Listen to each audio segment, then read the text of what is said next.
What if Plankton and Mr. Krabs stayed friends? What if the crustacean Copepod coalition we witnessed in one of Season 5's best episodes actually stuck around for the whole show?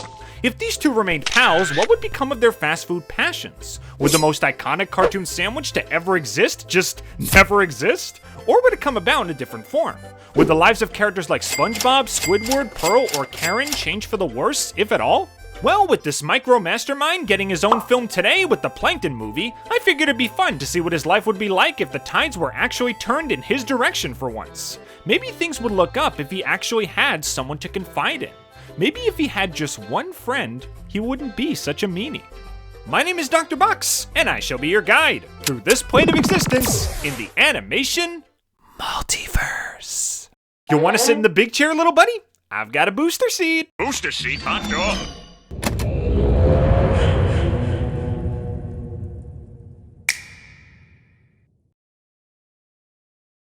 So trying to weave any thread of narrative consistency throughout most of SpongeBob lore is like trying to find hay in a needle stack. A near impossible task that results in a lot of pain and regret. But I did the best I could to piece multiple things together, and if I somehow missed something, well, that's what the comments are for. So let's start this little AU story off with a bit of history, courtesy of the classic episode, Friend or Foe. In this episode, after Plankton gives his rival the biggest birthday surprise of his life, SpongeBob questions why the duo are in such bitter terms. So Mr. Krabs tells the story of a time when they were actually the best of friends. Thick as thieves, even as infants. Until grade school bullying happened, leading to a lot of self-confidence issues, and the duo pursuing things that will make the pain and teasing stop. Plankton wants acclaim from his peers, and Mr. Krabs wants to dig himself out of the financial gutter, especially after discovering his one true love of money for the first time. And after witnessing a stinky restaurateur gaining the lispect of the kids that mocked them, and seeing the fat stacks one could accumulate by shoving meat in their mouths, the duo decide that the best path towards their life goals is going into the food business. They start off with a single burger as an experiment, but they were never able to show it off since the aforementioned food vendor got his whole place shut down. I bet you really regret cutting back on health and safety regulations to increase your bottom line now, huh, Stinky? So with no competition, the duo open up their own restaurant. But because their location is literal garbage, no one shows up for a bite. They try getting a taste test from Old Man Jenkins, but he dies. Or gets knocked out. Which is an advertiser-friendly way of saying he dies. And the two get into an argument over who's to blame for all this. They both attempt to take the recipe they made together, leading to it ripping in half. Plankton storms off in a huff, slamming the door behind him, and causing a shelf full of ingredients to fall into the burger batter pot, which creates the iconic concoction we know today as the Krabby Patty. So what kind of force majeure am I gonna employ so that these two stay together? Well, in my version, we're gonna literally shelve the idea of Plankton accidentally creating Krabs' signature recipe, and instead, when Plankton slams the door, Krabs is able to react quickly enough to catch all the bottles and jars before they fall into the batter. He doesn't want to waste money on perfectly good ingredients after all. This would put both Krabs and Plankton on equal footing in regards to crafting their own recipe, leading to a more interesting outcome when they try to compete for their old schoolmates' attention. So we all know what happens to Plankton after the argument. He creates his own concoction using memory and science, as stated by Karen, and if Krabs doesn't have his perfect formula in this version, he's gonna have to do something similar. Maybe he employs some cooking habits and flavors from his dear old mom. Maybe he just experiments with different tastes until he finds one that's actually halfway edible. Maybe he just cheaps out and adds a tiny pinch of salt or pepper to the recipe and that's it, thinking that the kids will eat anything like he did in the original. Point is, his recipe is about on the same level as his ex-friend. Maybe a little bit better. When the two have their showdown at the school the next day, they present their burgers with the same branding, Chum Bucket and Krabby Patties, but this time instead of Plankton getting shunned and Krabs getting praised, both bros will get mutually mocked for their food and driven off the premises in a fit of laughter. This leads to both of them getting left in the same position as when they started their little life improvement plans, sans their one and only loving friend. Maybe after they both fail in their pursuits, the two of them could share a look with a twinge of regret for what they did. Like they're already getting a taste of what it's like to be both alone and unpopular, and it tastes worse than their failed recipes. But they're not quite ready to make up yet, so they both storm off and head in opposite directions. They ignore each other at school day to day as the teasing only gets worse, until one point where neither one of them can take it anymore. Eventually, Krabs bites the bullet and calls Planky on a payphone in a scene reminiscent of their convo from New Leaf, just without all the scheming and backstabbing. They agree to meet back at the dump for a catching up reunion of sorts. Their little ex-restaurant is still holding up decently despite a bit of neglect from the boys not being there, and they both agree that if life isn't going to cut them any breaks, at the very least it would be nice to have each other again. The two of them against an unforgiving underwater world. And with that, they finally make up and rekindle their friendship. As far as what the future held for them, they first thought about just scrapping the whole restaurant gig since they were both abysmal at cooking whether they were apart or together, but considering they had some leftover ingredients from their first venture, and they don't want their cooking careers to always be associated with a sad breakup, they decide to try one last time to end this chapter of their lives on a good note. They combine the strengths that they use to craft their own burgers, such as Plankton's efficiency and technology and Krabs' old-style cooking techniques from home, while avoiding their weaknesses, like Krabs' cheapness towards quality supplies and Plankton's overambitious experiments. They agree to not rush things this time, and instead of cooking with revenge on their mind and doing it all in one night, they would just do it for fun. Take days if they need to, weeks even. And they agree to try the prototype patties themselves and not give them out to any customers until they felt they were ready. And by the end, they come out with a type of burger that's both authentic tasting and easy to make thanks to Plankton's tech. They make a few for their families, and the results are pretty positive.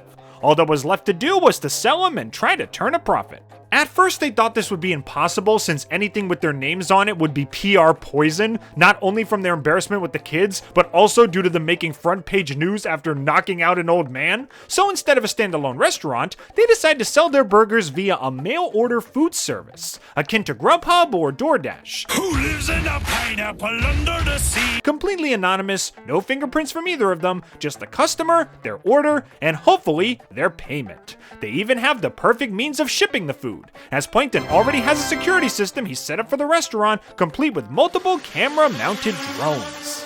I mean, come on, how else can you explain Karen getting these really high angles and footage from the school if she was just a bunch of mounted cameras capturing footage at the dump? She had to exist in the form of drones or something else mobile for that to even be possible. The only thing they needed was a name.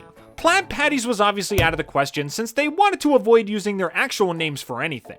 They also passed on their old vendor names of Chum Bucket and Krabby Patties, which are now just associated with ridicule from their peers. So they come up with an interesting incognito idea. As a subtle little take that at the bullies who drove them towards this life goal of theirs, they decided to take some of the names they've been called all their lives and make it their namesake. Plankton was always called things like Nerd, Smarty Pants, Shorty, and Pipsqueak, while Mr. Krabs got stuck with titles like Brokey and Ragboy. So why not take those derogatory terms and turn them into something positive?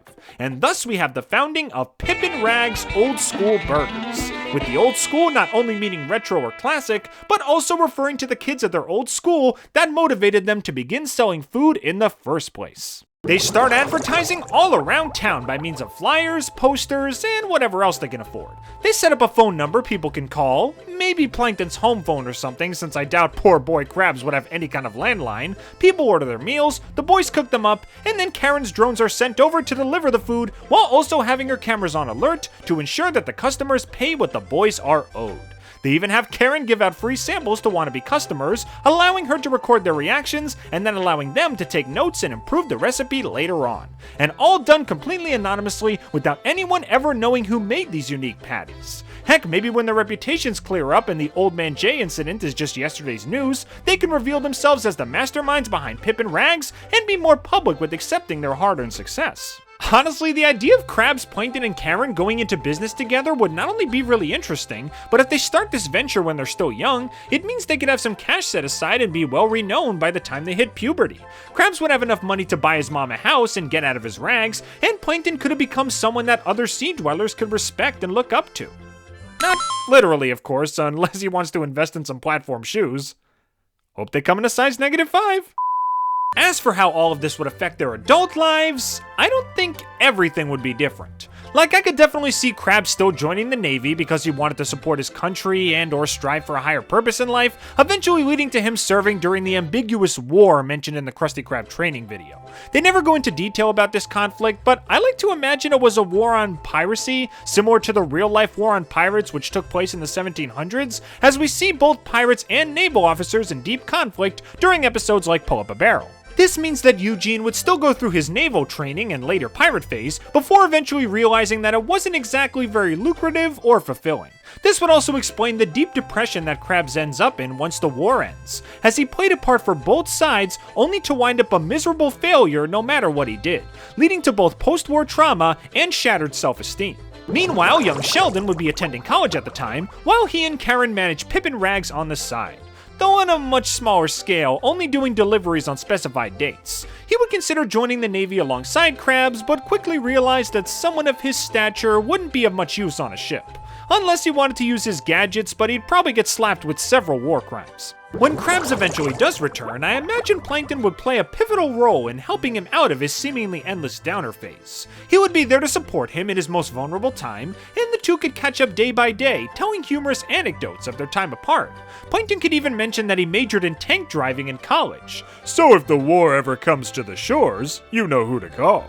Krabs would talk about his complete failure to find the higher purpose in life he sought after for so long. But Plankton, being the genius that he is, tells his friend that maybe instead of spending his life seeking this higher sense of purpose, he can instead find purpose in the wonderful things he's lucky enough to have right now. His health, his fortune, his hard-earned success, and his family and friends. Krabs eventually gets back on his spindly feet, much quicker than in the real canon thanks to Plankton's love and support, and they start going whole hog into Pip and Rags again, returning to their first big success as a duo. But now comes the big question. Would the Krusty Krab, or Chum Bucket, or some kind of equivalent still exist in this universe? Kinda. The Chum Bucket definitely wouldn't exist, because why would Plankton need to open up a separate restaurant when he's already doing gangbusters with his best bud? But I could see something similar to the Krusty Krab opening at one point. While their little mail-order food service is still successful, they both agree that they are starting to get a little older, and it's not as easy for them to do all the jobs on their own anymore. They should really consider hiring a team and finding a permanent location to help solidify their business. The duo are even thinking about settling down at one point. Heck, don't tell Karen, but Sheldon's already got a ring picked out. Plus, the poor girl's been overworked lately since she insists on delivering all the orders herself to make Plankton happy, so having more hands would make for lighter work. I don't think they'd set up in the bankrupt retirement home that the original Krusty Krab was housed in, but they would still find a cozy enough location to set up a permanent Pip and Rags establishment. They'd hire more workers to cook and serve the food, with Plankton's machines picking up the slack in case people need to leave. They'd upgrade their signature shipping service, with it now having more workers available to bring patrons their grub. And while they never reach worldwide fame status, they end up being a successful local joint that's known and loved by the public, kinda like Bob's Burgers. In the end, this simple change to the duo's life story, not letting a recipe get in the way of a beautiful friendship, as Karen would put it, made things much happier for the both of them. No more skullduggery or evil scheming, just two honest Joes earning a living together. Granted, we'd miss out on some hilarious episodes of the show if these two weren't enemies, but it would lead to a much happier life for both of them, so I'd consider that a win. So yeah, if Krabs and Plankton stayed friends, it seems like things would only turn out better for them. But hey, there are plenty of fish in the sea, including some that would have their lives altered if this was the norm. So you know the drill, let's go character by character and see which main cast members would end up paddling with different strokes. I touched on Karen a few times during the general story, but in case it wasn't obvious, she ends up perfectly fine. Even with Plankton gaining more respect and attention in his youth, I imagine he'd still only have eye for her. They were up to their third date by the time he installed her as a security system, so they were hooking up before she was even hooked up, however that works. I imagine she loved him in spite of his loser outcast status, and who could pass up a girl who loves you for who you are? As time goes on, Plankton would continuously add parts to her until she became the super intelligent supercomputer we all know today. He even installs things like the EMILP into her hard drive to give her the illusion of having a family. And not only would she bond a lot with Plankton, but she could also bond a lot with Mr. Krabs as well. They barely interact in the show as is, but if they ended up working together as business partners, I could see them becoming really good friends as time inched along. Maybe she could give him some insider stock tips, since she met a couple of trading computers during her times out on the town. Or teach him how to sweet talk cash registers into giving him a little extra change when he pays for stuff. I don't know, there's definitely some potential things for them to bond over. She'd of course play a vital role in the Pip and Rags delivery business, especially while Krabs is off fighting. She'd insist on doing all the deliveries herself just out of love for her future husband, wanting to prove that she's capable and willing to do anything for him. And she'll be one of the people Krabs can lean on when he enters his depressionary phase. By the time Pip and Rags found a permanent home, her and Plankton would be married. And because Plankton wouldn't focus on stealing the Krabby Patty Formula every hour of every day, he'd actually have more time to put towards their marriage, leading to something a lot more healthy and happy for both of them. As much as I do love seeing Karen and Plankton together in the show, their relationship is often portrayed as just cute moments at best and completely dysfunctional at worst. Heck, sometimes he even relies on her for basic functions like blinking, showing how deeply obsessed he became with the formula to the point that everything else has become secondary, including their marriage. So the fact that they'd have more time to bond with one another instead of just being cohorts in an evil scheme would do wonders for their love life. I honestly think Karen comes out the biggest winner in all of this. Pearl is a little more difficult to nail down because for years, one of the golden rules of SpongeBob was that we were never allowed to see Pearl's mother. The staff have played fast and loose with these rules over the years, but this one has always stood firm. All we know is that Pearl's mom is a whale, as shown in an old SpongeBob trivia book, if that even counts, and Mr. Krabs' common catchphrase, Mother of Pearl, is actually in reference to her. But the big question here is, in this universe, do Eugene and her still get together, and does Pearl still get born? Personally, I always like to think that Mr. and Mrs. Krabs actually met while they were in the Navy. Like maybe they both did the same tour where he was a soldier and she was a nurse. She assumed he was dead after he was captured by pirates, only to meet him again years later. They'd get married so they'll never have to be apart again, and then later she divorces him because she thinks he loves money more than her. It's a bit of a stretch, but if it was true, it would mean that they'd likely get together in this universe as well, meaning that yes, Pearl would be born even if Eugene and Sheldon were buds. During Pearl's younger years, I could picture her being raised very similarly to how she is now. Krabs does love her deeply, even if he does cheap out on her on occasion. But maybe with Plankton and Karen as permanent influences in Pearl's life, she could have the mother figure she never had in her teenage years, and a smart honorary uncle that could help her with her schoolwork. Heck, I could totally see Krabs naming the Planktons as Pearl's godparents when she's born. Plus, if Plankton spends extensive time around a young baby whale and sees her grow to maturity, maybe it would help him slowly conquer his fear of whales as shown in One Course Meal, meaning the controversial elements of that episode wouldn't even happen in this case. Also, if we're gonna talk about baby Pearl, I guess I should also mention whether or not Camp Coral will factor into any of this. Nope. Yeah, it wouldn't be a SpongeBob AU without the Square Man himself. So in the show, we know that SpongeBob has fry cooking in his blood. His first words were, "May I take your order?" He made a spatula out of toothpaste and woodshop. He made a perfect patty on the first try. He was built for this kind of career.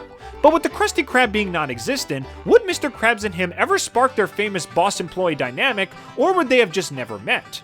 Actually, the bigger question is, would SpongeBob even have a passion for fry cooking at all? Because if Krabs never set up shop in that lobster trap, a canon event in SpongeBob's life would not have even occurred.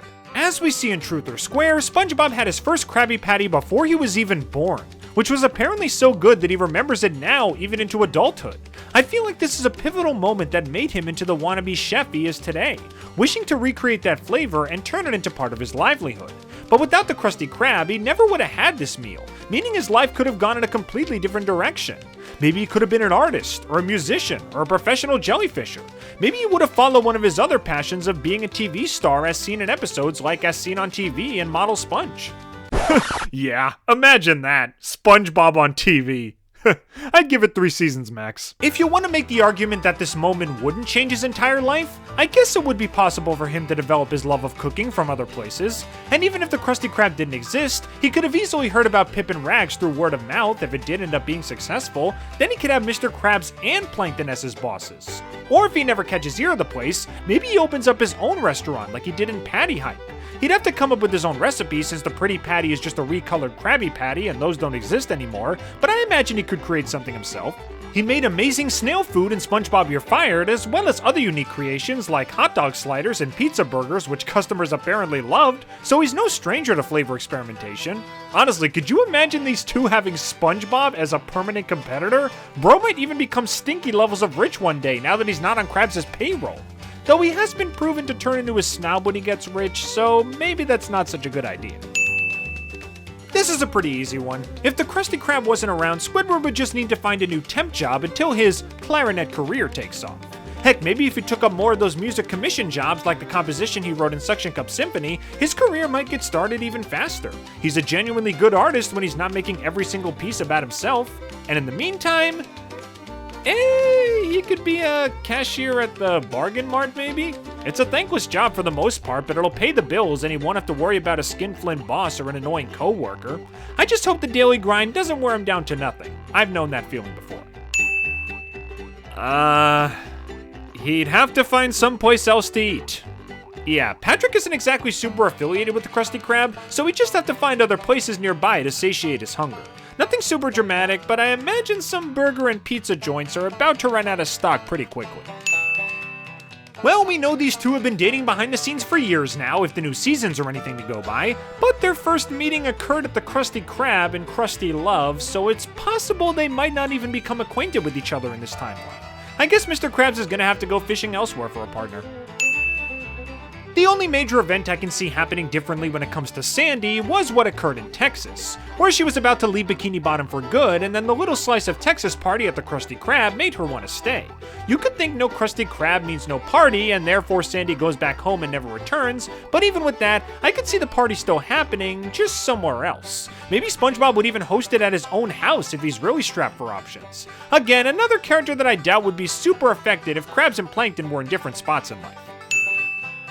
Okay, this one might seem a little confusing, but remember Sponge Out of Water? Remember how the entirety of society broke down just because the Krabby Patty was absent? The only way for a group to become that reliant on a substance is for it to exist in the first place. So if Krabby Patties never came to be, I think it's fair to say that Bikini Bottom as a whole would actually be better off.